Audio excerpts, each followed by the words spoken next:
A lot of times in the past, our ancestors didn't have access to maybe stones that had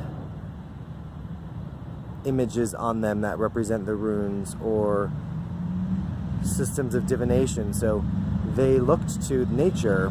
So I'm here in the park today, kind of by Main Street, but, well, right by Main Street, but sometimes it's as simple as finding twigs that have already fallen from the tree and breaking them into 9. I broke these into 9, and you can use them to basically like runes. So what we'll do is we're gonna sit down here real quick, and I'm gonna do this and show you at the same time. So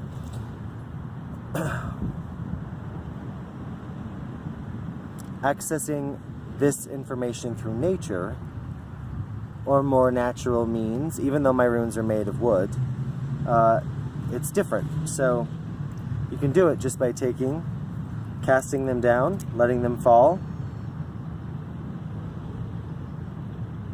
and then seeing kind of what comes out of them. I used 9 because there is a diagram, or God, I can't even think of the word right now, but anyway, when they're placed in a certain way, you get every rune out of them. So 9 is for me a good number. So let's just kind of see what the runes have to say today, September 12th. So I'm going to flip this camera around if I can, and I probably can't. So I'm going to try and do this. So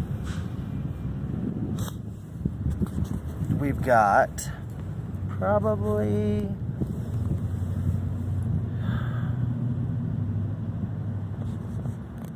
so here I see Hagalaz.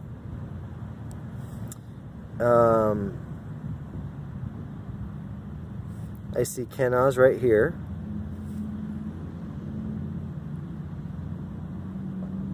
Underneath it all, Gabo. So if I'm looking at those, Gabo underneath everything, representing the gift or equal exchange.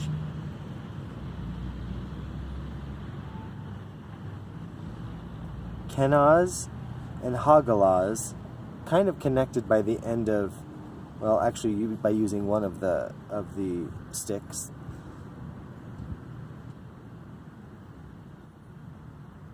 I would say that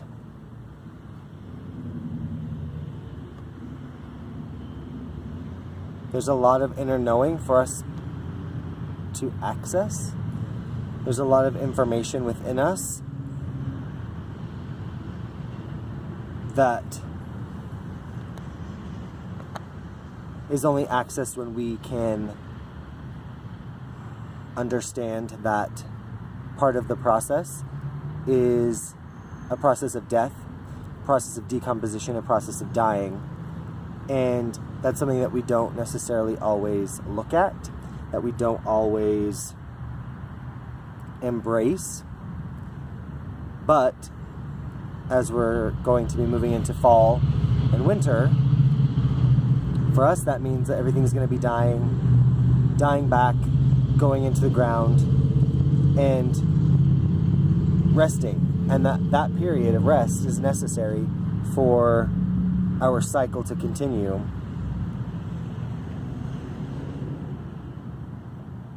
And also there's a lot of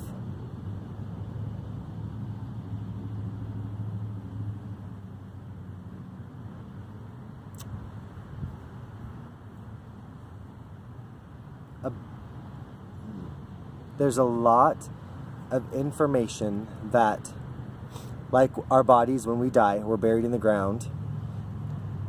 If we were done this way, you're buried in the ground, your body decomposes, and the little parts are broken apart and they go to feed other things. So in death, our ability to break apart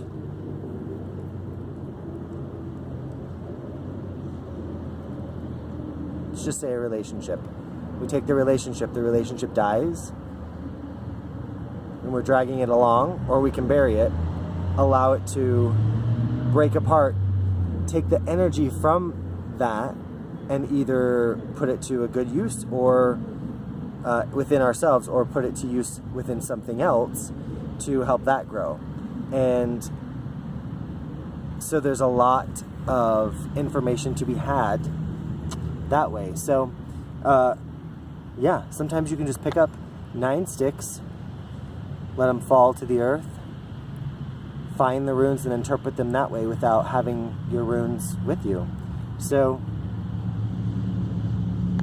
remember that it's connecting, the runes are connecting us, and they do connect us to the energy of the system in which we live. And that just doesn't mean physical. It's an energetic system, it's an emotional system, and it's necessary. So,